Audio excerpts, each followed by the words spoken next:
My business was taking off really well. Yeah. But then, my second daughter was born, and then we discovered that she had Down syndrome. I knew what Down syndrome was, Yeah. but I didn't think it would happen to me. So both of you were at the peak of Yeah, your I was career. at the peak, and he was also climbing. He had 90 people under him, working for him at the bank. Faces of Asia takes you to meet a successful Thai woman and a loving mother who sacrificed her ideal career to fight for her child to overcome Down syndrome. Her life is not easy, and this is the story of Ann Kositchotitana.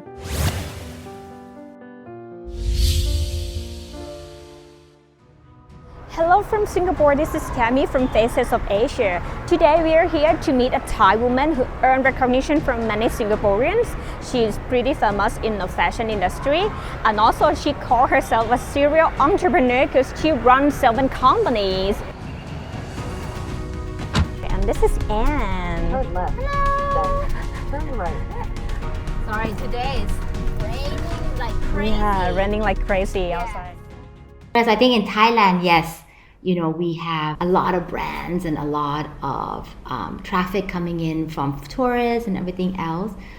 But doing business in Thailand, sometimes you have to put up with the bureaucracy, the paperwork, and that just kind of kills the time almost. Yeah. But in Singapore, it's easily taken care of. So what you can focus on and be competitive here is in your concept, in your innovation.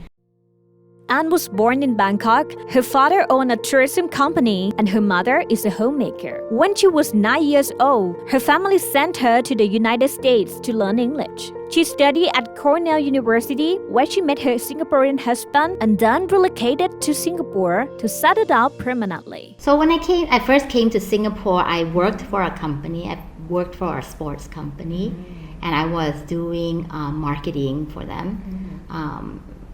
And I worked for about a year and a half. And then because I was about to turn 30, I was like, it's now or never. I'm married, I don't have children yet. Let me pursue my other dream. I started Front Row in 2005. So it was a concept store, and I rented the whole building. The first floor we sold was a cafe, and we sold Dean and DeLuca from New York. And the second floor was a fashion floor. So I bought in the brands, these kind of what we call small designer brands from Europe, from Asia, from the US, and I curate them into my second floor. And then third floor was an art gallery. So it was a full floor, and the fourth floor where we had kind of rooftop. We had fashion shows, and even one of our clients got married up there. So yeah, Front Row just became a bit of it became an overnight success. After the success of her initial business, Ann has evolved into a serial entrepreneur. She has launched 7 companies spanning 5 diverse industries, including consultancy, retail, technology, early childhood education, and educational toys. She also been a key opinion leader or KOL and has been featured in numerous media in Southeast Asia and internationally. My business was taking off really well. Yeah. But then, my second daughter was born, and then we discovered that she had Down syndrome. Hello, I'm fine. How are you? I'm fine. How are you? I knew what Down syndrome was, Yeah. but I didn't think it would happen to me.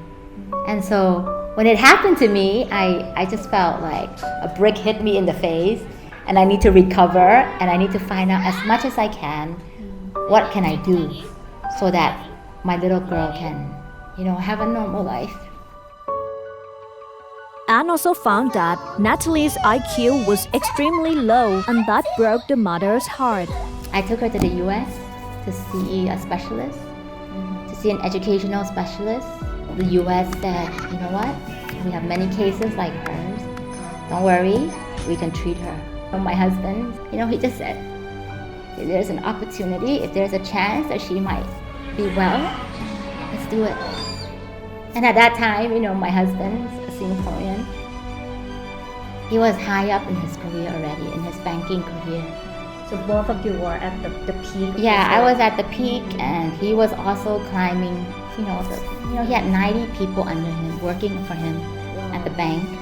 Ann and her husband made significant sacrifices, giving up everything to bring Natalie to the US for medical treatment. While some businesses had to be closed, it was the price they were willing to pay to give Natalie a normal life possible. So how's her IQ right now? So her IQ now, if we take the test, is roughly about 85 to 90.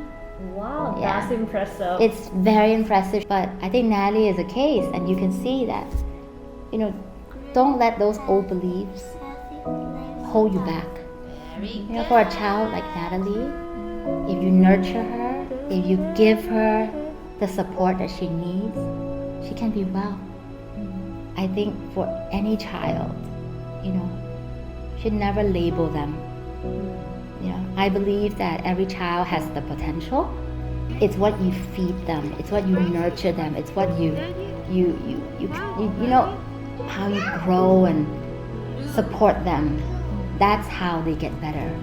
And for a child like Natalie, if she can do this, imagine what you can do with a regular child. If you give them the attention, if you give them, that love and the time. We always say the grass is greener on the other side. I want to tell parents, the grass is greener where you water it. Upon returning to Singapore, Ann shared that during that time in the US, her first child, Sophia, discovered a talent for archery and is now dedicated to supporting Sophia in this newfound passion. She's actually a right-hander, but because she's left eye dominant, so she's trained as a left-hander archer. So she used her strong hand to hold the bow, which is the aiming hand, and that gives her an advantage in terms of the stability and the aiming of the bow.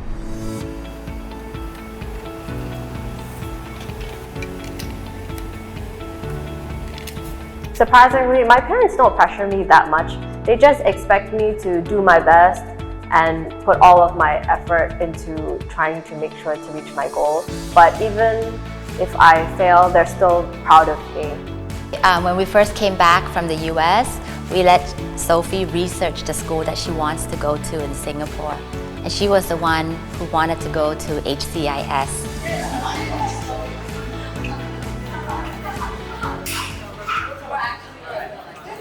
Our students, we want them not only to be academically strong, but also to always have a heart for the community, for the society, and for people whom they work with. Imagine if they post this.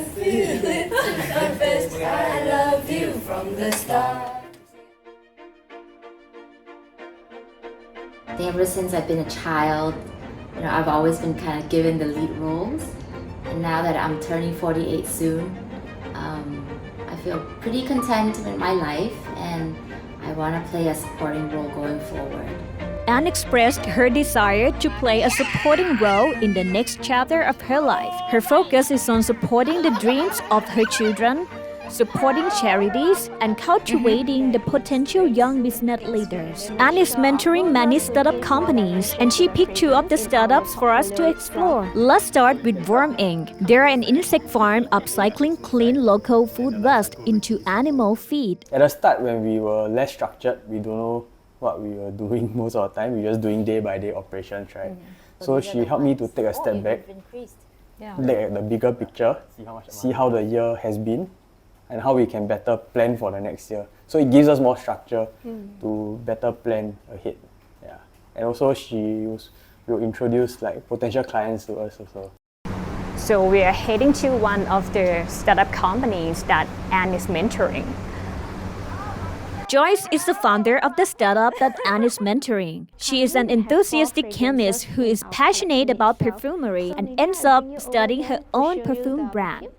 So we know Ann through Enterprise Singapore. She was able to immediately find that we are lacking of gift sets and things that are very easy for a customer to purchase. So these are the lost opportunity that we have before our gift sets are being launched. So in this way, she really helps us in terms of our pricing strategy as well, because as a very new brand, it's very important to be able to provide a range of products at a different price range so that we are able to target as much consumer as much as possible. This is Ann's story, an extraordinary businesswoman as well as a devoted, loving mother of her children. Her ability to combine these two qualities in just one person is unbelievable. Her story resembles a drama's plot and is an example for many people in how she handles struggles in her life and makes the most of her abilities to triumph and achieve her goals. And this is Faces of Asia, the story of Ann Kositchotitana. Join us again in the next episode via the nation's social media. In this show, we immerse ourselves in culture, explore social issues from different perspectives, and hear some interesting people's stories. I'm Tameryn Somhar. Until next time.